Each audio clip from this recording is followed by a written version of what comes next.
Okay, I'm just testing my own voice now.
Hi, everybody. I hope you can hear me well now, and I hope there's no echoing.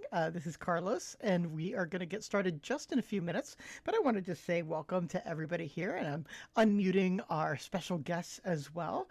Say hello, special guests. Hello, special guest. Oh, hello. Hello, chat. Hello. Okay. That's Caitlin. Oh my gosh. You get to meet Caitlin. You're so lucky. Caitlin should say something. Hi, everybody. So happy you're here. Caitlin Paxton has a humongous book deal and is an awesome writer. And if you don't know her yet, you will know her very soon. So we're very lucky to have her here. Yes, Caitlin is awesome. She's got a necromantasy fantasy romantasy happening. Necropantasy. Don't forget I know we've been calling it necropantasies. We've been calling a new genre, necropantasy. And it's coming out next year, and I cannot wait for her tour all throughout Canada and perhaps the US. And I want to write songs about her books because they're so good. Yeah, let's just get a sense in the chat. How many of you are familiar with necropants? You in the chat? The important questions. Exactly. I mean, Templeton, it has like a little rocking dinosaur. Patty. She's like, yes. Patty probably has necropants on right now. I mean, I think Patty maybe is a pair of necropants. three meerkats in a necropants suit. With googly eyes, yeah. Ray says it sounds familiar. Well, gather around, you children, as we get ready here. I'll just tell you the quick and dirty version. There is a museum in Iceland that has a pants made out of people. Probably just one person. But the idea is that, well, there was this enchantress, and she's like, "Oh, I'm going to be broke when you die, bro." And he's like, "No, I shall take care of you even in death. All you need to do is make pants out of my lower half, and in my scrotum put a golden coin. And when you do that, you'll be able to pluck golden coins from my scrotum and forevermore never go hungry." So these necropants are there, and they look shriveled and awful and just about what you'd expect from pants made out of people. Yeah, and the whole thing is the person who's donating their, legs for the necropants, it has to be consensual. Otherwise, the whole scrotum coin doesn't work. So. Yeah. You can yank and yank on that Isn't that scrotum. romantic? I think it is. If you think so, you'll enjoy our books. Mark Coleman 72. I hope your child does his homework, but pop back in if he starts being a well-behaved young man. So, Carlos, should we make an appearance or not till the hour, the golden hour of 7 p.m. Eastern? I mean, I feel like we can talk about forbidden topics a little bit more easily when when the masks are on. It's sort of like eating the ortolan, as long as you're veiled, it's okay. I don't know. Any more forbidden topics you want to talk about? We can't eat ortolans. Caitlin's a vegetarian. Oh, We have to be, even veiled, we can't eat them, even metaphorically, because she's gentle. we can have like soidolons? Soidolons? Well, in Hannibal, speaking of Hannibal, the TV series, because so many Hollywood actors are vegetarian, they had this food designer for all of the incredible food scenes, and often the ortolans, I think, were made with that scene with the ortolans were made with actual peeps. There was something about like creating things with like vegan peeps that had like the crunch that they needed, and they could be shaped correctly, and then they're dyed all kinds of colors, but it's like they're eating these things that look like meat, and it's like this sickly sweet, and they just have to eat them over and over again, but at least it's not birds. I mean, yeah, like pick your hell, right? Dang. It would create that same sort of sickening sense, I suppose. Yeah. Yeah, exactly. The proper level of disgust. So you don't need to method act. It's already built in. There is a great article somewhere online. So if you're curious, look up like food designer for Hannibal. And it's this incredible article about like that peek behind the scenes, really sumptuous photographs. I know I was reading it for a reason, and it was a very good reason, but I don't remember why exactly. Oh, I think it just like showed up on a feed one day or something, right? Where you were just No, sort I of was like- just obsessed with a TV show for a long while, There we are. Yeah, I went ahead and flashed us in, maybe 30 seconds early so people could see the joy on your face as you're discussing the disgusting food and its preparation on Hannibal. Hello, everybody, and welcome. We are very happy to have you here for the virtual book launch of St. Death's Herald, this great, magnificent, utterly fabulous book that my wife and the genius C.S.E. Cooney has written. As you see, Caitlin Paxton, to her right, has her own copy that she's wielding. Caitlin and I will be switching back and forth, volleying questions at top speed at Claire about her book, her writing process, and of course, entertaining your questions as well. But thank you so much for being here. First, let me say hello to Caitlin. Hi, Caitlin. How are you doing? I'm well. Thank you so much for inviting me to join you here this evening. I'm so excited. I couldn't attend the in-person launches because I live very far away, but I'm very excited to be here virtually to celebrate this amazing book of My this gosh. series. And I am so happy to have you here just because you were so instrumental in the book getting written. You're such an important friend to Claire when it comes to being, somebody who helps the writing get done both quickly and well. So this is a chance for us to honor you as well and say thank you for helping St. Death's Herald. Mutual. Oh, Caitlin and I are very much like the kinds of writers who call each other every couple of weeks and be like, read to me. And we read each other our chapters. And Patty here is in the chat, Dread Templeton. And Patty and I write every Monday and Tuesday morning, very early, even earlier for Patty than for me. And that's when we both managed to get up and we're not traveling. But we've been very good about it. And so like Patty was instrumental in like kicking my butt. And Clarence, who couldn't be here, a Zigzag Claiborne, he also was writing his sequel as I was writing mine. Caitlin was writing her sequel. So it's just, there's been like, I said in the acknowledgments of St. Death's Herald that I've never written such a communal book before. You know, it's the total opposite of the idea of a lone wolf writer. Just like I was like body mirroring. That's my new thing in my 40s. I like it. Ever since the pandemic, it's like the way to get stuff done for me. Right on. Well, let's get right to questions. Caitlin, do you want to ask one first, or should I get us started? Why don't you get us started, Carlos? Okay, so C.S.E. Cooney, how did you manage to marry such a handsome husband? Well, golly, Cap. I am strongly attracted to people who are so kind to my friends and my family and like bend over backwards and outfold themselves to give people presents that they don't even know and to feed people and to like I don't know, spoil me rotten. And then that was before I read your stuff. And then somebody who would collaborate with me, somebody who's a genius, and then went on to get a Disney deal. And because everybody knows he's a genius now, you're just so handsome. I so handsome. Regret asking that question. I should have known better. Oh my gosh. But more seriously, Claire has been on a tour where we had an event here in New York City. A couple days later, gosh, was it just yesterday? No, I guess the day before.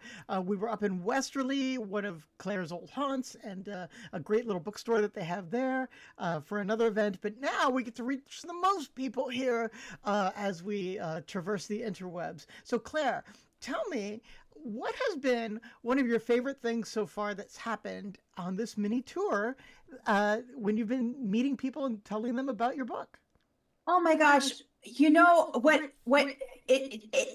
I always get a little nervous. Like I was a little nervous nobody would come tonight. And then here people are my friends from the Midwest, my friends from the Southwest, my friends from Jersey or Philly, or sometimes they come from Germany or PEI, And so when I was both in Queens and in Westerly, I had friends come from out of state. There were people who were in town visiting from across the pond. There were people who came like that I haven't seen in years, and just seeing their faces, and they were just beaming at me, and it felt, it was like a birthday party, but I was sort of working, like talking about my book, which makes me very happy that they came for that. But also it's just like, I would like to throw that away and just have dinner with everybody and like have like hours and hours and hours with them. So like, I just felt so taken care of and just so loved.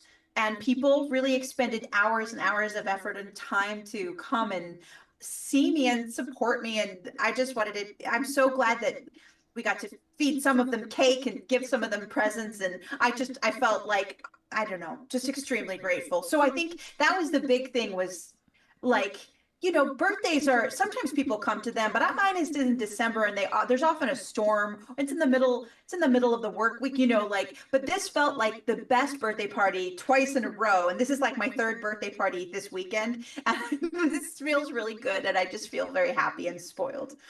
That is a great answer. I forgot to press record. So I am going to press record right now. I'm going to very quickly introduce everybody. Chat, go nuts, so that everybody knows how awesome Claire is. Okay, 3, 2, 1. Hello, everybody. We are here for the book launch of Saint Death's Herald. I'm Carlos. With me today is Caitlin Paxton, and of course, we are interviewing the inimitable C.S.E. Cooney about her book. Caitlin, why don't you take the first question? Thank you, Carlos. I'd be delighted to. So, Claire. Yes, Caitlin. Your take on necromancy is, I believe, one of the more interesting takes on necromancy out there, because I feel like so often necromancy is very people focused, very people forward. But I feel like you really sort of stretched the bounds with both the previous book, Saint Death's Daughter, and now with Saint Death's Herald, of contemplating the wide variety of dead things that exist in the world and imagining ways that they could be animated by this power of necromancy.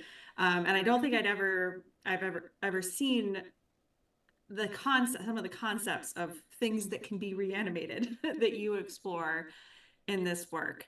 And certainly, I've taken inspiration from you, I think, when trying to imagine the bounds of necromancy within my own work that addresses necromancy. I always find your work very inspirational. But I just sort of wondered, what attracted you to necromancy in the first place? And did you always go into it sort of thinking that you were going to push a little beyond that very people-centric view of necromancy that we tend to have? Like, was that always a goal from the start, or was that something that sort of evolved organically throughout the process of writing? I think there's a couple answers, and one was the initial idea just for Lainey, the idea of her being a necromancer was that if I wanted a non-violent character to be the center of a fantasy novel, which often centers violence, like what is the most allergic reaction to violence, the most like the most wild, violent reaction to violence against violent death, specifically, like, you know, like the biggest battle scene you can think of, the biggest red wedding, and that would be like achoo, necromancy, you know, like it's such a visceral, like, if I don't want to participate, my whole body rebels. Like, what is the opposite? It can't necessarily be life. That would be like a godlike ability. So how to keep this person more human, and like create conflict is what's the third state is undeath. So like first is the idea of this character, like if she can't kill, what can she do? What can you do with somebody who can't hurt anybody, but she has this other thing she can do? And then the second thing is there's a whole save the cat. I don't think I was aware of the concept of save the cat, but when you want to love somebody, it's easy to love them when you're watching them love something else. So like, and people are very fond of their pets. So Lainey unfortunately exists in a household where animals are in danger, not from her. She would never hurt an animal ever. She has a psychotic older sister who does like torturing small things, small vulnerable things, because maybe she feels powerless in a greater way or whatever, you know. So Lainey can't really keep a pet, but she still has so much love to give. So it's like any little mouse skeleton, any little desiccated moth, you know, like fluttering in the corner of an old attic, you know, just like old potatoes in the bin that are growing a lot of eyes. They're all something for her to love, and her love can express itself through raising the dead. And then, but to answer the larger question of like pushing the bounds, there were some things I discovered in book 2 that I never would have like thought of, but really Lainey wouldn't have thought of it either. Like she does think about dead things as far as like potatoes and flies and mice and humans. Like that's within her scope. But until book 2, where she sees a different kind of magic than hers, not necromancy at work, she never thought of like the death of everything, like the heat death of the universe. And like if everything dies, then she in some way has a power to resurrect or make undead almost anything that at least she can imagine, because what she summons is the memory of something. Like she summons the memory back into the physical object, and the memory inside the physical object is what animates it. So for example, her new thought in book 2, this hasn't happened yet, but if a house has fallen apart, is feral, is like vines are growing out of it, and you know, black mold is on the walls or whatever, and there's no roof, or it's been lightning struck. If she has a memory of the house as it was, like a living memory that she keeps within her, it's very possible for her to reinvigorate that house with her memory and make an actinical version of the house that superimposes over the physical structure. And that's just one thing. And it kind of blows her mind to think, wait, is that even possible? And I don't think, because it takes such a powerful act of imagination and like balls, you know, like she'd have to have a powerful reason to do it. But the fact that she's starting to imagine that sort of thing is showing how her power is growing and how she's the only one limiting herself. Because her God certainly isn't going to limit her. It's more like, how much does she have to give? How much concentration can she spend on it? And how long can she maintain it before her mind's simply like bliss, blitz, and then she has to be normal again, because it's a huge thing to undertake, and she's already like has a foot half in a dream world most of the time, and you know, she has to remember to eat and do some chores and be real with her friends. So anyway, so I was enjoying her and me thinking about the death of all the things, and if she's a necromancer, what does that mean as a necromancer? Really, really, really interesting question. It actually spawned two new questions that I hadn't even thought of. But let me go with the first one. Can I say something really quick? Oh yeah, Carlos? jump in. That idea of the undead house is so interesting to me. I think in particular because I work in museums, I work in historic houses, and really a historic house museum is sort of an undead house in a lot of ways because you are sort of resurrecting it in this like form of this is what it was like, but it's an echo of what it was like because nobody lives in it. Yeah. And you're always bringing in furniture that wasn't actually there and sort of creating this sort of echo of what the house was. And you kind of like dressed in clothes that were like the people, so you're kind of like you yourself are haunting it with whatever memory you can manage to carry for all those people, but you weren't there.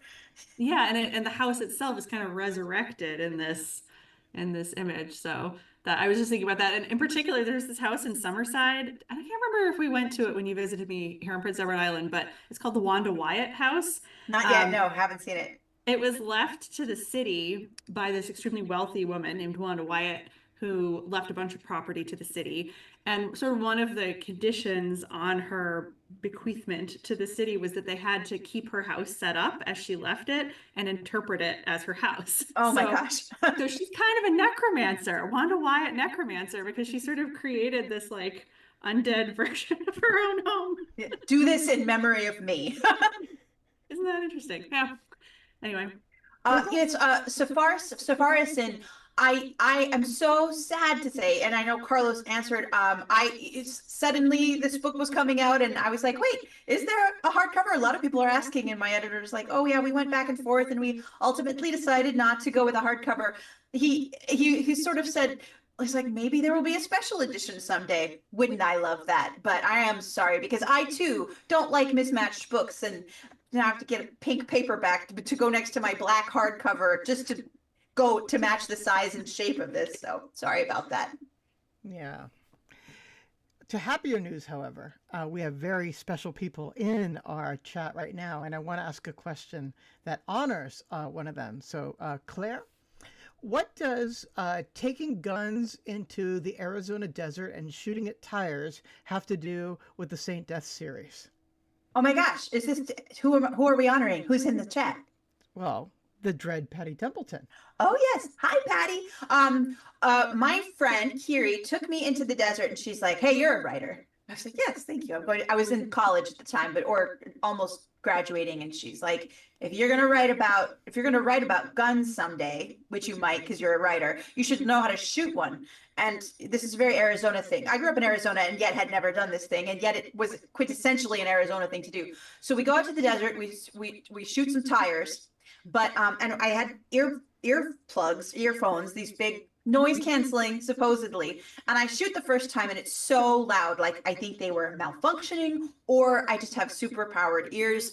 And after the first time, the second time I go to shoot, like my hands are clammy, my hands are shaking, I just don't want to pull the trigger. And I was like, dang it, if I had a silencer on this thing, I'd be an incredible assassin. But as it is, the noise is stopping me from shooting this thing again. And then I was like, what if a person grew up in a family of assassins and she was allergic to violence, was the immediate thought that followed. Initially, it was going to be like a science fiction short story. And then this happened after 12 years.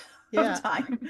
The reason why I was associating Patty with that is because I feel like that's the closest you've ever come to becoming one of her characters. It feels like a very Patty Templeton Americana thing where, you know, Claire Cooney went into the desert and came out a necromancer.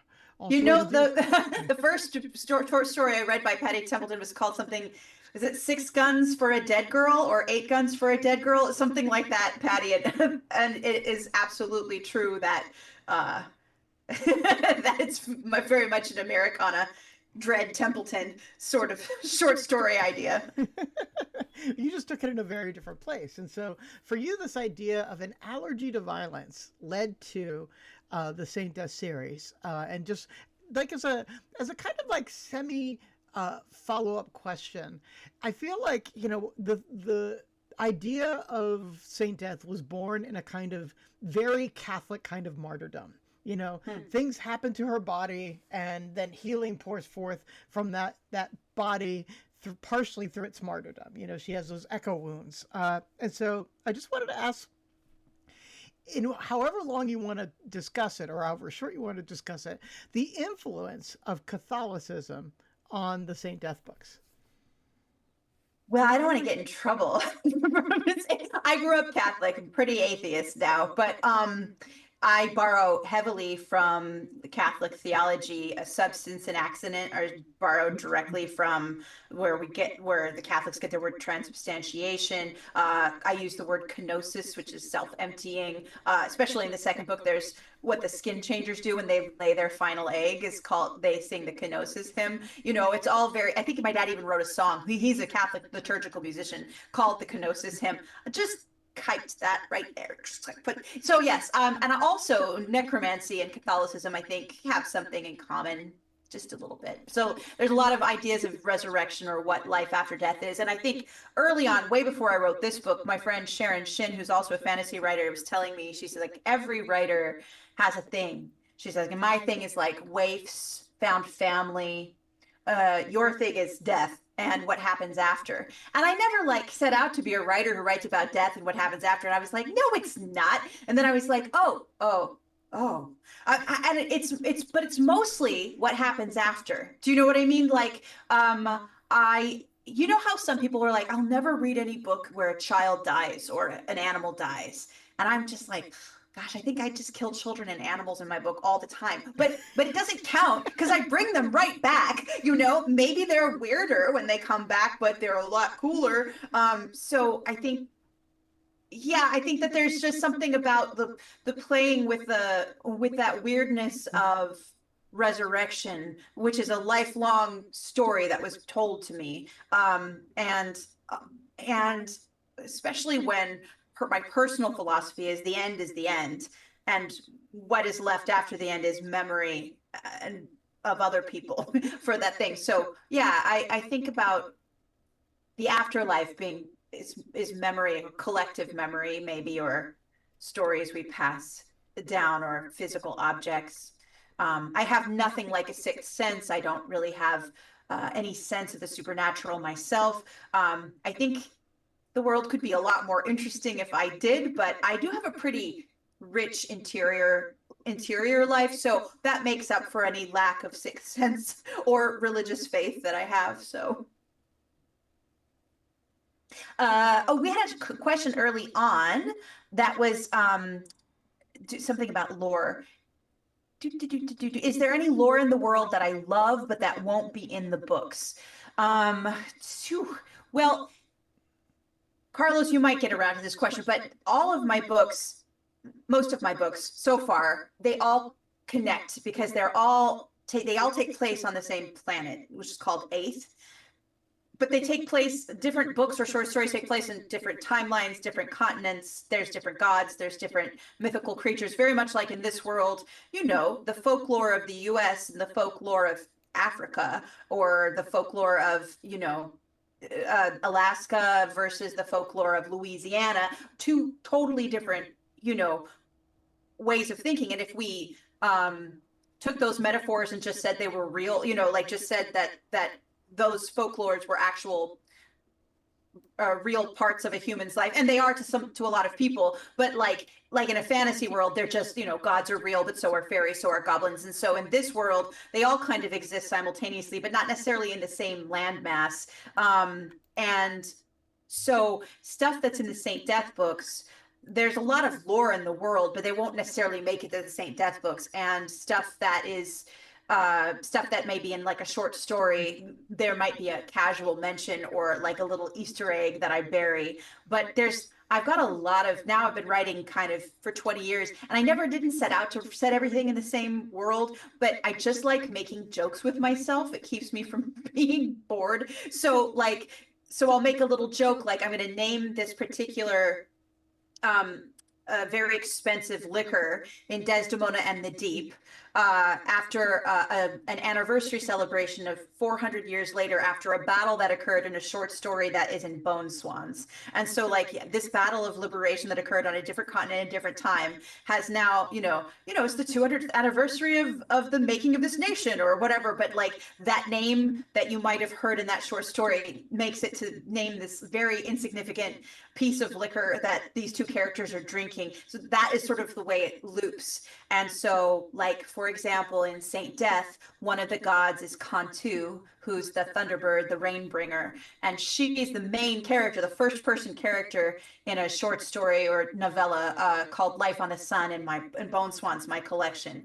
Kaiwit, the captured god, the god of martyrs, is the backstory in Bone Swans of Amandale, also in Bone Swans, which is based on the fairy tale of the juniper tree. So Kaiwit comes from, in the fairy tale of the juniper tree, which is from our world, a child is murdered by his stepmother and buried beneath a tree, becomes a bird, and the bird flies around and brings gifts to his father and his sister, and ultimately drops a millstone on the head of his stepmother. So this like bird of gift and vengeance. And the idea that is that this bird who's a ghost, that people over the years are like, there's a bird who's a ghost in this tree, let's bring him gifts. And the more you worship something, the more it becomes a god. And so then this god is like, suddenly people are sacrificing to this god who itself was sacrificed when it was human, which is a terrible thing for this god. It makes this god miserable. So Kaiwin is just a wretched god. And so, but all of that comes from that, but it's like a little joke of like, I'll just make Kaiwin a god.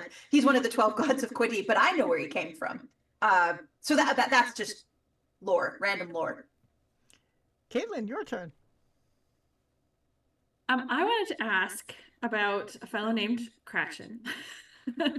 Cratchit. Here's to you, Cratchit. Sort of how you take, because in the first book, in Saint Death's Daughter, he is sort of a minor antagonist. Would you like a fairly? Yeah, he would be like of the third level villain, and of the third level villains, like the son of the third level villain, like top villain Blackbird Bride, secondary villain Grandpa Rad, tertiary villain the Scratch family with Sorry Scratch at the lead, and of the three sons of Sorry Scratch, the most villainous son is Cratchit. Right. So minor antagonist, and then in the second book, he sort of becomes one of the protagonists in a lot of ways. So I'm kind of curious to know what that process was like of transforming a character who arguably was one of the least likable and relatable characters in the first book. He does not come across well in book one. He's awful. Not really someone you want to spend time with. I kind of am curious, like, what inspired you then to sort of turn around and do that deep dive with him in book two? Like, what was appealing about that? And how did you manage to make him someone that we are interested in spending time with? Man, I didn't want to even. It's just like, it's the thing that he was just going to be this little part of the story, but as other parts of the story fell away due to time and page count and word count restraints, it's sort of like, all right, well, here's this group that we have. And my tendency is to get rid of people in the group. So I'm only dealing with one character with nobody else in the room because that's easier. So my big job as a writer, as a grown-up writer, is to keep everybody in the room together because it's always more interesting, if harder, to write. And the more people in the room, the harder it is to write and the more cinematic and momentous and awesome it is. Ugh, you know this, Caitlin. You've been dealing with big set pieces.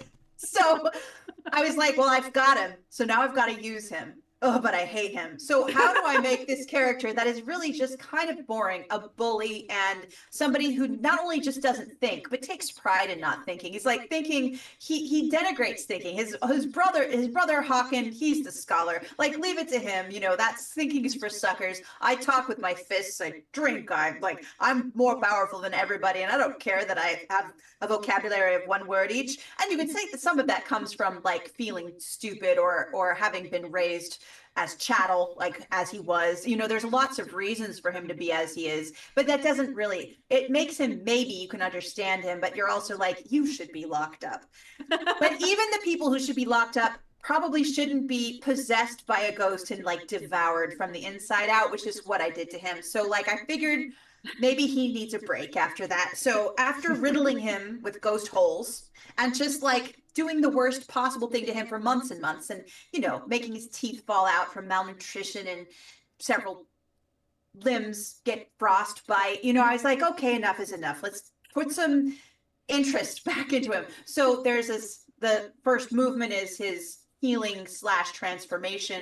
There's a kind of a thing that happens to him where he gets an info dump of a lot of wisdom. He gets a lot of personalities, and a lot of knowledge are kind of forced into him to help him with this healing, which alters his personality, let's say. I don't want to give too much away, but because now I don't have to deal just with Cratchit. Cratchit's still there, but now there's like this whole other cloud of personalities that is affecting him.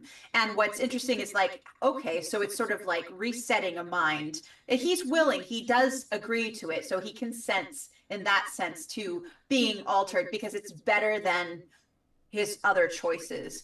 And so, but once he's altered, he learns to like love the fact that now he does have wisdom that was forever like his brother's domain. His brother who had this thing that came to him naturally, magic and scholarship. It was never easy for Cratchit, and suddenly he knows polysyllabic words. Suddenly he knows an ancient language. Suddenly he is connected to something deeper and important. And deathly. So like it makes him, but here he is, and he was this broken person and a bully given a great deal of power, and there's like this tendency for him to want to be like the way he was, but also he's also changed, and it's so confusing for him and so bewildering.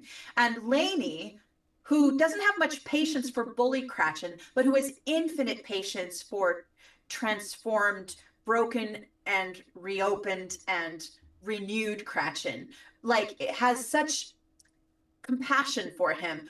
But her friend that she's traveling with, Duantry, has zero tolerance for Cratchit since she had watched Cratchit at one point try to blow Lainey's brains out. And so she is like Samwise Gamgee to Lainey's Frodo, and Cratchit is basically Gollum. And I've kept trying to remember the name Gollum because I always want to say Gurgi because I've been thinking of Chronicles of Prydain, but he's not Cratchings and Munchings. He's just, he's not like fresh fish either. But he's a difficult character, and that I think makes their it's an uneasy. It's not just like French friends on a road together. There's an uneasy truce happening on multiple levels, and that makes Cratchit interesting. And like early on in the draft, you're like, oh, has Cratchit just become the romantic interest? And I was thinking about it, like there were some parts where I was like, I'm always looking for that. I know, and so that partly because of you, there is a tendency for Cratchit to view Lainey with his new eyes. He like, and with this other influence that is with him, as he at one point he says, "There, she's the flower of necromancy. She is a holy terror of this world," just with utter admiration and desire and just awe and like hunger. And I like that energy from him, which before he was always just slightly repulsed by Lainey. He didn't understand her. He thought she was this gangly, freckly, frowsy, like bespectacled thing. He had no respect for her, and suddenly to have this awe and desire for her, it like transforms his vibe utterly. But Lainey, for all that she has a great deal of compassion for him, he did try to blow her brains out. She just doesn't have like much interest in that.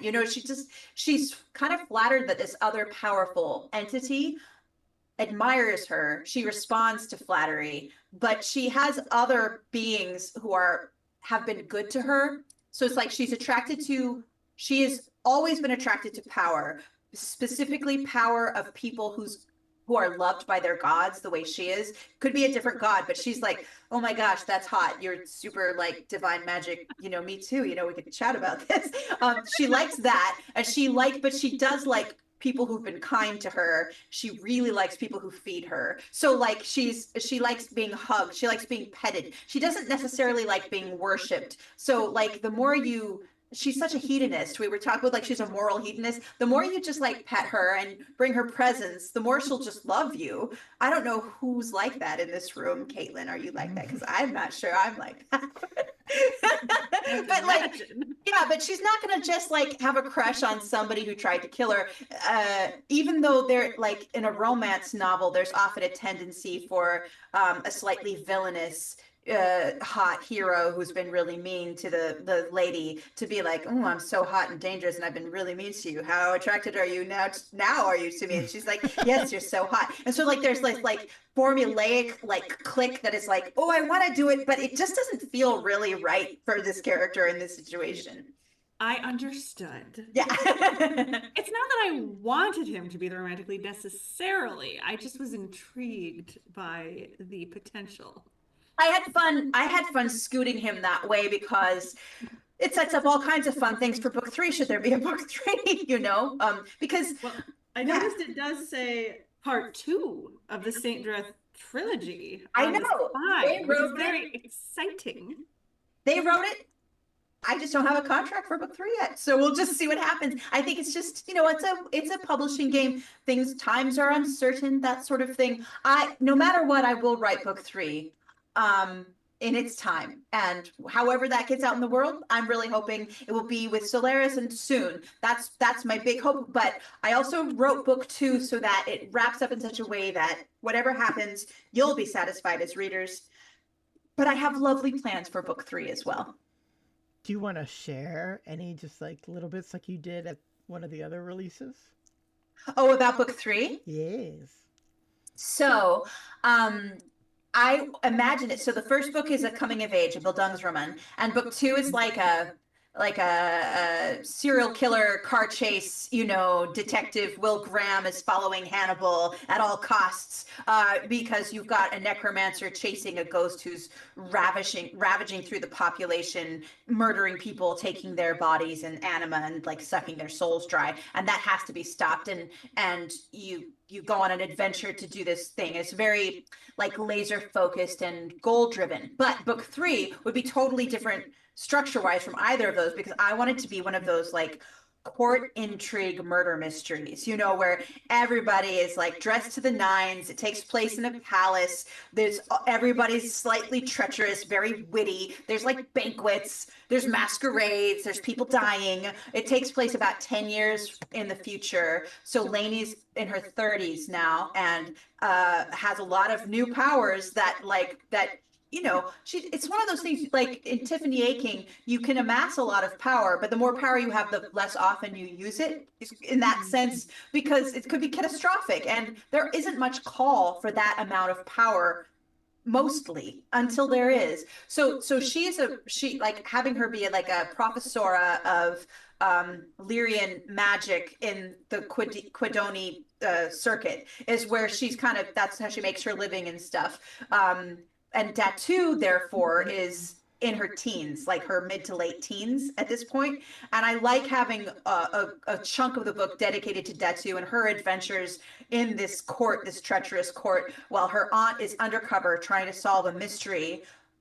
She was hired by the Blackbird Bride to solve this mystery. And the reward is, if she solves it for the Blackbird Bride, she and Datu will receive full pardon to return to Lyriat for like in perpetuity. And so Datu's there, and she also is like skulking. She's behind the scenes. She's not forward. And it's like the friendship between her and the Blackbird Bride's heir, Piebald Crow, a new Piebald Crow, and this Pie and Datu, their shenanigans are like going to be fun shenanigans, and then Lainey's shenanigans in the court. And I think it'd be just a fun, very, very like I don't know, comedy of manners, but with like a murder mystery edge to it. That thing. I know I want it to. It'd be super fun. Yeah. Yes, and Canon Lear will definitely, because Canon Lear would be in the Blackbird Bride's court. Canon Lear would not know this undercover Lainey because Lainey in book 2 starts to get the power of being able to change her shape according to, this is like just the minorest thing. If she's in contact with a piece of dead matter, parts of her can take its shape. But by book 3, she's so good at it that as long as she has a piece on her, and she always wears the toe bone of the Queen Inasile, then she can kind of walk around in the aspect of that person. And nobody knows really what the dead queen from 400 years ago looks like. So she's just kind of like going incognito. So she has lots of interactions in my head with Ken and Lear in book 3, where they are not aware that they're interacting with Lainey, but start to get suspicious because Lainey will Lainey, you know, and Lear will Lear, and Hawken will be there, and Cratchit will be there. Maybe we'll have Havoc Dreadnought, yes, Dread Templeton, Havoc Dreadnought perhaps. Although I really think Havoc and Lainey are going to have their own novella adventure. I have a whole plot because I had to cut one of the plots of book 2 for time and word count. So I have a whole plot that takes place in Umris by the Sea that I think that those 2 ladies should go on an adventure for. So yeah, there's lots here in my brain, just not on the page yet. You actually led right into one of the questions that I had asked at a different book launch, but I think this crowd will want to hear it too. What was it like cutting a novel's worth of words out of your novel?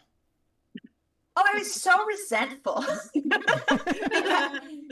and yet relieved, because I kept writing because it was a first draft, and I had an outline, and at pretty way, like a third of the way through the outline, I realized that I couldn't have a 4-part book the way I did for book 1 and have it be 100,000 words, which is what they'd asked for. Book 1 is 190,000 words. And so I had to rethink the outline and take out part 3, that chunk, put it aside, which would be like the Havoc and Lainey story if I rewrote it. And then I wrote parts 1, 2, and 3 as I thought they were going to happen. And then the part 2 of it, the big center chunk that takes place in Leech or / Takathora, where the skin changers are, she'd never been there before. So I had this whole introductory set piece where she goes in with Duatri, and they are introduced to the people of that realm, and they have some interactions, eat some food, get into trouble, get out of trouble, and then go on to the big climactic middle of book 2. Well, once all of that was done and I'd done part 3, and now it was up to 160,000 words, 65 was close to 180,000 words. Anyway, so then I was like, I knew that if I had to cut anything, I'd had to cut that like first big interactive chunk, because there was a section I could lift whole and take 20,000 words out immediately, and I could stitch it fairly easily. So it was like a thing that I needed to write in order to understand the world and the people, but the information that they received, they could get in a couple other ways. Those would be the new stitches that I put in. I could, and then I wouldn't have to spend 20,000 words, but I needed to write them to begin with. So I can't think of how I could have shortened my process, but all of which to say is that, I turned it in as was for the first draft, the big version, the 165 to 80,000 version, saying, I have some ideas of how to cut this, but I'm going to give it to you and let you tell me. I gave it to my writing group and I received their feedback. But then as my editor was reading it for the next few months, I was like, in my mind, I'd already made a lot of cuts, but I didn't want to touch it until I knew which cuts he wanted. And when I got the editing letter last July, I was so relieved, because almost word for word where he wanted cut was where I'd made those cuts in my head. So when I finally did cut him and like put those cut chunks into a different Word file and watched it slim down immediately, I was like, ooh, like it felt good. It felt like a burden lifted. And then I was like, and that big middle chunk, now I can rewrite it and turn it into a novella for something else. Like it's a really good set piece for something, and it is a good length, but I didn't need it there. And then the rest of the job. So my resentfulness was more towards my process being slow, me being kind of an overwriter, knowing that I was already late, that it'd have to be cut, but I couldn't cut it and revise it in time to give it the version that I wanted to. So it's like, that's the feeling, was like tension and anxiety, but also ultimately relief and happiness with the final product. So yeah, that's a long answer, but that's what it was like. Mm-hmm.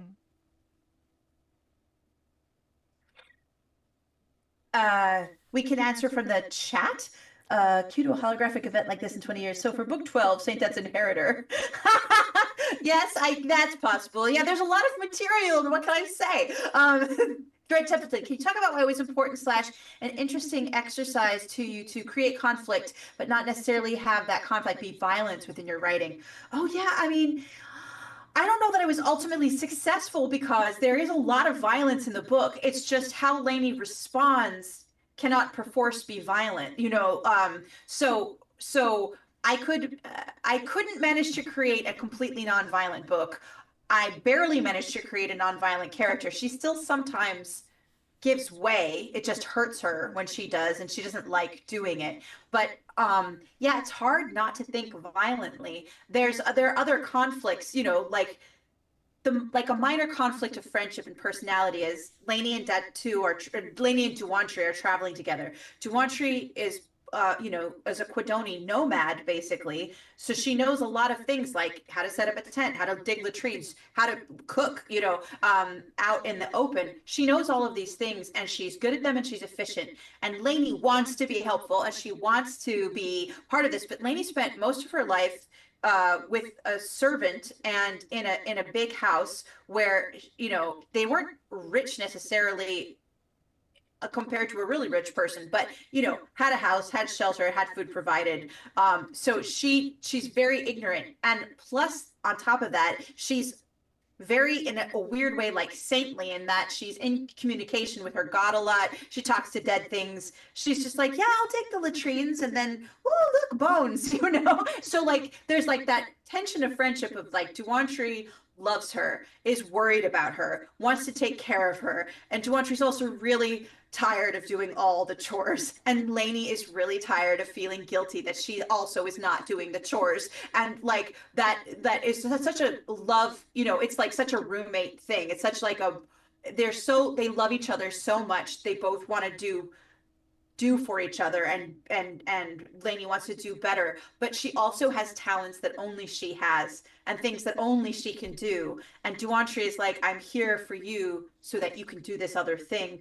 So like I like that that's almost like definitely more interesting to me, as far as I could have written a whole story just about that and them doing that thing. But then I had a lot of dead people and a ghost to take care of. So bye, Classicor. Oh, he'll be back. He's just Yes, emptying the dog, as he says. I like the just squeezing it till Yeah. it all comes out. And sorry, Caitlin. Sorry, everyone.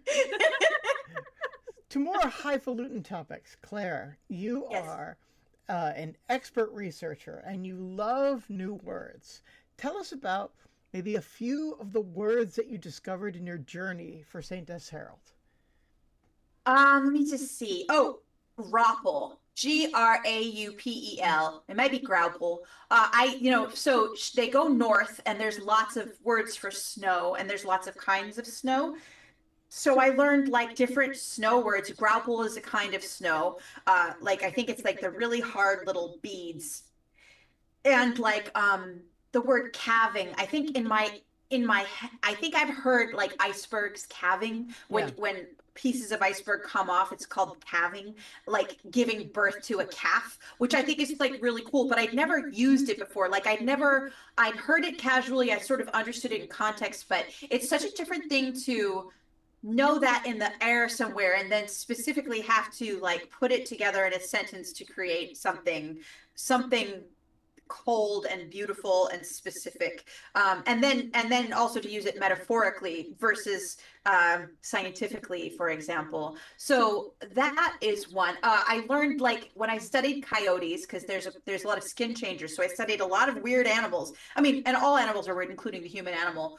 So there's animals and like what they're like physically, what their behaviors are like, just enough so that when you start becoming them and taking on the behaviors and characteristics, there's enough verisimilitude to do it. And so there's different names of like fur, like the kind of coarse oily fur beneath the outer fur is guard fur or guard hairs. Hmm. And like rufous we kind of know, which is like the reddish brown hair like of a fox, but there's something called cinereous, Cinerous, which I think is like a like a gray. I'd have to Yeah. look it up again. You know, like I learn these words, write them, and I know very specifically what they look like. And then when I narrate them, I have to realize that I don't know how to pronounce them, learn how to pronounce them. And then when I read it, I'm like, oh, I should look up that word because I've forgotten what it means. So those are some of the things. And then when I was studying, alliterative verse, like the kind like that Beowulf was written in, uh, I was looking at a lot of kennings. So,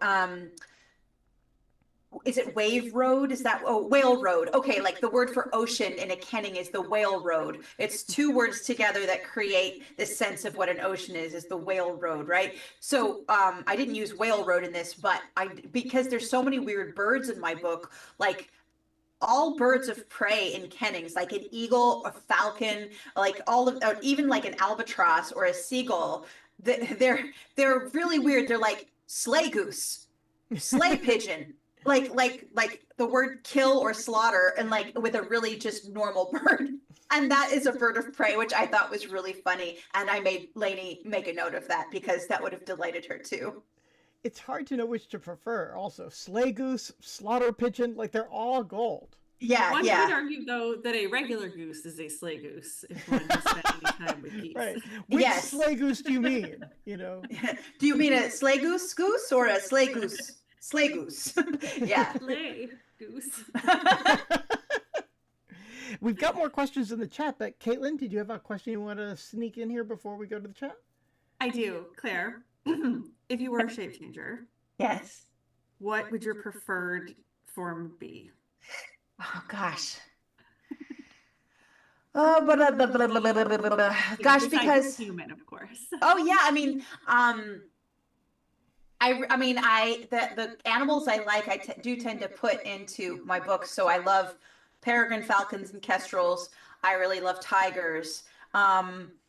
But sometimes I like weirder. I really like camels.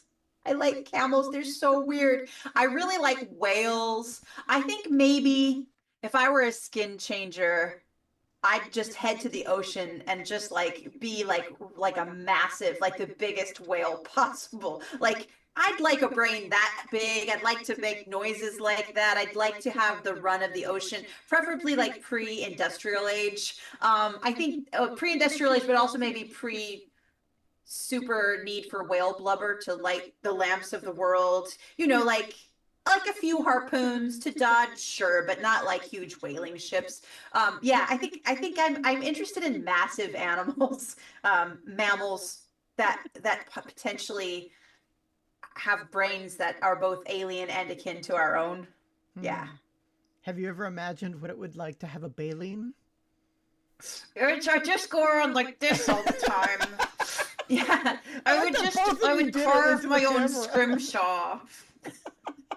I need to be like a baleen whale with little human hands that had like scrimshaw tools so I could just self-decorate a lot. Wow, that is extremely creepy. Thank you. You're like carving your own baleen with creepy little hands? Yeah, with cool scrimshaw baleen. No, you don't like that? All right, you married me. It's your fault. In the chat, we have a couple of questions here. So, Sobahuga, which is a great name. Sobahuga Uga Chaka. Can you share how you write the songs and poems for the books? Are there typically several versions before you commit, or do you like to go with the original? I think it's always safe to say that there are several versions before I commit because I love to draft, and it has to keep sounding good throughout the draft. So like if the first draft sounds good by the sixth time I read it aloud, it's probably a keeper, but nothing ever does. So it also has to still be pertinent to the narrative 6 drafts in, which, you know, I might have an idea like this scene kind of goes this way and I write it the first time, but by the third time I know how to do it efficiently, possibly with different characters and a different like plot for that particular section. It's more like this thing needs to happen emotionally, or she needs to receive this information. But when you start thinking about it, like that can be done in a million ways. So it's like, which way is going to work the best or is the most fun to write, you know, for songs, for like book one, the father, who we only meet post-mortem, on Natural Stones, Natty Stones, loves the opera. And so when Nita is trying to like woo his former lover, who's like the blood royal Bracken Wild, to let Nita have the position she wants, a job she wants, she sings like a piece of opera that was significant to her father to kind of like soften this woman's heart to her. And I remember like looking at a lot of lyrics for a lot of operas, Italian operas, to kind of get a sense of, because it doesn't read like a pop lyric, often because it's in translation, but also because the line of a piece of opera is not, doesn't have an easy rhyme, or, you know, like it's sung, but it's not like hymn, it's not like a hymn, it's not like a pop song, so it like looks a certain way and it doesn't have to rhyme and all of these things. So I was like, oh yeah, so it just has to feel like it could be sung in an opera of a certain age to evoke that. But like, I read a lot of alliterative verse to sort of, it's really hard for me to write alliterative verse, like the Beowulf stuff. The emphasis has to be on a certain part of the syllable. It has to, like, all the words have to start with a similar sound, and there's only so many words that I know, and like they have to be a noun, and they have to be a verb, and they have to be adjectives, and then it has to make sense as a sentence, first of all, and then you have to do it for like 10 more lines. And it's like, so I can only do it, I would probably not try to do any long piece like that. I've seen Carlos do a longer piece like that, and it was very impressive. But to give a flair or a taste of that kind of old Skokie is what they're talking, to give the sense of like, antiquity and formality. It was really fun to delve into that and try it, attempt it. But it did go through several, because it has to sound authentic and it has to look good. But I'm, not an expert at it either, so you have to keep it short. So the kind of like, what will suffice, as Carlos would say, is the definition of poetry, is what will suffice. There's another question in chat here. This is from Tailkin1. You talked about Cratchen's attraction to Lainey. Can you discuss how you developed the romantic relationships in the novel? You really captured the feel of how hard long-distance relationships can be. And I mean, if all that you have between you and your lover is a toe bone around your necklaces, like that could be a little bit tough on communication, I could imagine. Not when you're a necromancer. She's learned that she can just talk through the toe bone into the other toe bone, even if it's 2,000 miles away. But of course, Lear can't talk back through a toe bone because their magic is blood magic. So they have to like prick their finger and send a drop of blood flame 2,000 miles, and then they can do a voice message like that. So there's a little asynchronicity. But they're not really lovers in the second book. They are former lovers, one who has betrayed the other, and they haven't talked. And there's one scene where they talk. So it's not, there may be some like residual romance, but it's not necessarily meant to be a romantic scene. It's a scene of possible reconciliation. It's a reopening of communication. But there is another set of lovers in book two, which is Duantry and Tanelin and Makovian and their throuple. And specifically Duantry and Tanelin, who are very bound, not just as like sexual partners, though they are that too, but they're bound as a Jur lady and a Jurgardu, which is a very like bonded pair, life mate, soulmate sort of thing. And very literally, very much like Rochester saying to Jane Eyre, I feel like there's a knot tied under my ribs, and it's tied to a similar place in your ribs, and if we go too far away from each other, I fear that knot will snap. That they've stretched. They're not really supposed to be apart. Jurgardu is supposed to be with their Jurvyard, their Jur lady, their Jur person, because their job is they're the Falcon Defender. Their job is to defend that person. Body, mind, and soul, right? They're supposed to feed that person. They're caretakers, really, like the ultimate caretaker / bodyguard. And what Tanelin said to Duantry is like, the person who needs to be taken care of right now is Lainey. And you're the best person for the job. We all want to take care of Lainey. My well-being is tied up in her well-being. So there's that thing about wanting to serve. Duantry, all the Falcon Defenders, very much like a lot of people I know in the military, their ultimate desire is service. They want to serve something. And Duantri does that very well, but it puts this huge strain on that bond. And there's times where she thinks she loses it. And the bond is so strong that when it breaks, often the death of one results in the death of another, either from despair or shock or that sort of thing. So it's a very, like, there's not just the fragility is not just that their romantic relationship may be strained, but their lives or sanity might be in danger at certain times.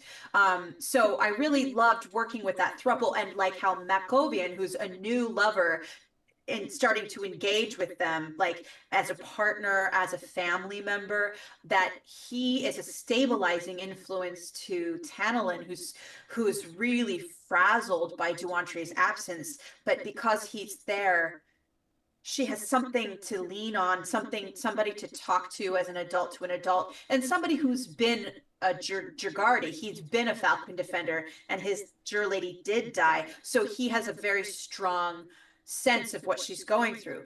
Whereas Duantri has Lainey to protect, so she has a job, and as long as she can do that job, I think she has something to hold on to, but it gets harder and harder for her. So I really liked doing that to my lovers, and then because you get to reunite them later, and it's just very fun, when they get to hug and kiss and have their tent time. Oh yeah. And of course, this is a book where people speak through other people. There are mediums who have to communicate. And so, dialogue gets especially dicey, and tricky when you're trying to communicate your love through, say, like your necromancer sister. Yeah. So like there's a scene where so Undies, Underwear Stone, the undead wolf pup, is with Makovian and Datu and Tanelin, and Lainey, because she can speak through dead things, she like throws her voice 2,000 miles through Undies. So Datu wakes up to find like her puppy sitting on her chest and talking to her in her aunt's voice, which she gets used to pretty quickly. Kudos to Datu. But then it's like Duantri's trying to pass a message along through Lainey, through Undies, to Makovian, and so it's like all, and Lainey's sort of laughing about it and half mocking, but like faithfully delivering the message. And Datu is there like, stop talking love talk. You have to do that in private. Write it in a letter. Send it by courier. And like Makovian's just like, Datu, can you just leave the room? Lainey, just tell Duantri and no one else, and then Lainey has to convey Makovian's words to Duantri faithfully, and she loves this because she's just like so into everybody else's love lives. She's super like, she's what a lot of my polyamorous friends taught me the word compersion, which is like happiness in somebody else's happiness. It's the opposite of jealousy. And so she's like the epitome of compersion. She just loves being near other people, being in love. She's totally into it. So but of course it's not comfortable for Makovian or Duantri or Tanelin, but at least there is that when there could have been no communication whatsoever. We're coming upon the 8 o'clock hour. I have one more question, right. And then maybe Caitlin, you'll finish us off here. But here's what I want you to imagine, Claire. A budding young scholar is doing her dissertation 80 years from now. And she has drawn this impermeable connection between the writers C.S.E. Cooney and Caitlin Paxton. Specifically on the books that you have coming out now and that Caitlin has coming out in the next year and two and so on. Since you've read Caitlin's work in progress and know sort of like what delights await us, what do you think that scholar would do to sort of like connect the necropantasy genre that you are creating before us right now? Compare and contrast between the relationships between the sisters would be one. Compare and contrast the dogs, I would say. I will not say what kind of dogs or what happens to either of the dogs. Compare and contrast, let's see, I guess the magic systems, which are very different. Caitlin has a magic system called Charming, which is really cool. And then I have a very God-based magic system. Yeah, and like your world is very different from mine. I think you take a lot of historical meat from, would you say, like England of a certain like late 18th century Yeah, I mean, it's not supposed to be England inspired specifically, but very sort of like European. Recently, my editor asked me like, "What is the time setting?" And I was like, "Well, I deliberately like tried to include details that could be anywhere from like 1600 to the early, like mid 1800s." So, That's what I did too. I was like, not past this age. So like if there's inventions that I want, they can't be past a certain time. But like they can't be, it's like pre-industrial, but it could be mhm. anywhere from 16 to 18, because magic would stand in for technology in a lot of ways. Yeah, I think I creep a little further into the 1800s, but still not sort of full on, industrialist Yeah, yeah. industrialist society. I think what the books have in common, and something that I think both of us are intrigued by, is that dichotomy of light and dark. And I think both of us kind of are attracted to that darkness of death. And want to write about it. But I think both of us also are always kind of looking for the light and the joy in the work and the humor in the work. Yeah, the Um, humor. We're both yeah, very funny, aren't we? I think we are. And I mean, as some people may know or may not know, we tend to read our work out loud to each other as we're writing it. And I know something I'm always trying to do is put in things that'll make you laugh when I read it to you. It is laugh out loud funny too. It works. So, I think really what the books have in common is that play between, I'm gonna make you laugh, but then also make you cry. Yeah. It's that sort of dichotomy between those things, and using those sort of dark magics to make something light happen. So to me, I think that's probably what the work has in common. And I And mean, your stuff's very steamy too. So make them laugh, make them cry, make them really hot. well, I hope so. Um, yeah, and I mean, it's hard. I obviously have had a relationship with your Saint Death books, for almost as long as you have, Yeah, because you've known me since that time, since I was 26, 27. Yeah. yeah, because we've been friends the whole time, and I remember reading the first version Oh God. of Saint God Death's love you. Daughter all those years ago. And I still have deep fondness for that old version of the story that is I mean, I'm also fond of the actual Where version she that's been turns published. all the scratches into like neon pink Bunnies. bunny rabbits. Yeah. Yeah. That happened I in have a draft one. fondness for that version, but that work has sort of lived in my mind too for that whole period. So I think you are an influence on what I've written more recently, because you're one of my favorite writers, and your work has been sort of living in my mind for that whole time. So it's hard for me to say how much of my interest in exploring that sort of light and dark side of necromancy was born out of having watched you do it. I'm sure that was part of it. It wasn't conscious, I don't think, but I'm sure it was part of what sparked that in my mind. So I think it's also part of we have to look at the larger movement of necromancy, which is, I was writing this for 12 years, but like Gideon the Ninth came out 3 years before this one came out. And who knows how long Tamsin Muir had been working on it. And The Undertaking of Heart and Mercy, which we both loved, was coming out. And there's like a really cool, is it in Nettle and Bone? The T. Kingfisher, there's a really weird, not there's a really weird like mouse skeleton that makes a gong noise in one of the T. oh Kingfisher no, books. that's C.M. Wagner. Oh, it says Sam Wagner. Yes, Unnatural Magic. The mouse is in the other one. The Ruthless Lady's Guide to Wizardry. Wizardry, yeah. Yeah, okay. So like that, like I was like, wait, she has a skeleton mouse that goes gong, like that is so cute. Wait, I thought I was too. Why did it come out before my book? But I also think there's something happening.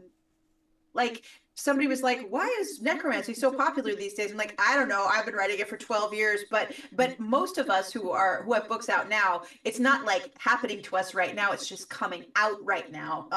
So I don't know what zeitgeisty things do. I don't know how zeitgeist, but We That is probably all grew up reading the same, Terry Windling, Ellen Datlow fairy tale collections. And like, I imagine that many of us in our sort of age bracket who are writing these books grew up with a lot of similar influences that probably I remember nudged us in that for direction. Saint Death's Daughter, I wrote two kind of like listicles or articles, and one was Lady Deaths I Have Loved, like and Necromancy I Have Loved, but not only necromancy in books, but in movies, and in games, like where just like okay, I started counting that there's a lot of like female aspects of death, but also like weird death magic. I mean, we grew up reading Sabriel, I think, was one of the Oh, for earlier ones, sure. Yeah. and that would be a huge influence from my teens that And that I'd forgotten. yeah, the Earthsea books too has that sort of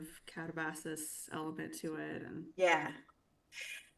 And Well, if those the of you who calendar, are, thank you. yeah, if you're wondering why the mice that we featured on the backdrop for Twitch, if you're wondering why these mice have ears yet they are skeletons, a wizard did it. Okay, Yeah. to give you to give you the classic Simpsons answer there. I think we're pretty much out of time, but Claire, are there any just like last things that you want to tell people about? You want to maybe drop that link in there so anybody who doesn't have the book yet can grab it? Oh, gosh, I gave you a bunch of links and I don't have them handy. I will look at Oh, my. I have here. Here's the Simon and Schuster one. I'll copy that. This link has a bunch of links in it from all the different places that you can order it. But there's also provided by my what's my publishing company. This is through like the UK, and they dropped a bunch of links. And then they also reminded me that for this one, I got to write a little piece. It's very short. It's an essay on about writing sequels. So if you're interested in some of like what I was trying to do with book two, all the sort of like weird little structural things I was thinking of, there's an essay there for you if you haven't read it yet. It's like just like a little page, but yes, those are places you can get St. Death's Herald. I will say, and I think this goes for people overseas too. If you want a signed copy, you can order it through our local bookstore, Q and Willow, QKEW and Willow. I'll just write that down. Q and Willow, and they'll let me know, and I'll walk to the store through Queens, and I'll sign some books, and they'll ship them to you. So that is one way to do it. And otherwise, we'll be at several cons this year. We'll be at Origins and Gen Con and Convergence and Confluence. Those are our four that we're going to. So I will be there in person if you want me to sign your book. and there was a question in the chat that I thought you might want to answer. Who is narrating the audiobook? Red Templeton, that's such a cheeky question. I narrated the audiobook and the book one. I did. I narrated it my own self. And she's so good. I am an audiobook listener and I'm extremely picky about my audiobooks. I always have bones to pick. But I recently listened to the audiobook of Saint Death's Daughter for the first time and was absolutely blown. I mean, Claire reads to me all the time but I was still completely blown away by how amazing her performance was of the book. She does all the voices, all the accents, and had to come up with the right accents for all of these fantasy languages. Truly Tolkien-esque in its scale. So I was deeply impressed. Also impressed, like Canon Lear is obviously hot in the first book, but so much hotter when narrated by C.S.E. Cooney. So kudos. Miss Stones. Yes, he's such a hot. They're so hot. Well, thank you so much, chat. You're so darling. You make me so happy to see you and just imagining you watching this in all of your many states and countries. And I just want to hug you and I just want to give you presents. So thank you so much. And we did give you a present. Make sure you scroll up in the chat and grab that calendar. It starts on the only important date when St. Death's Herald actually came out and goes through the rest of 2025. So enjoy your free gift, chat. You all are awesome. Caitlin, Paxton, you are incredible. Thank you so much for being here and for being such a supporter to Claire all of these years to get these get these St. Death's books out into the world. Yeah, next year we'll be running one of these for you virtually. Hell yeah. And perhaps I will take a moment just to say that my book, A Widow's Term, will be forthcoming in, I think it's going to be March of 2026. So exciting. And it is a sort of Shakespearean comedy romance. The pitch is a comedy of errors-esque fantasy romance in which a clever widow blackmails her rakish necromancer neighbor to bring her husband back to life and save her home, only to find herself falling for him. Oh, yes, it's Where I Live. I'm trying to find the announcement. Oh, look, there's a Waterstones announcement. I'll just see if I can just pick that up and just drop it in the Twitch because you all need it. And remember, Whoa! friends, all of you are readers in the chat, and pre-ordering is love. Yes. I don't think it's available for pre-order yet, but Waterstones is letting you know that it will be, though. Yeah. that's exciting. I didn't know that. Yeah. Okay, thank you, everybody. Let me wish you all a good night. Thank you, Caitlin Paxson.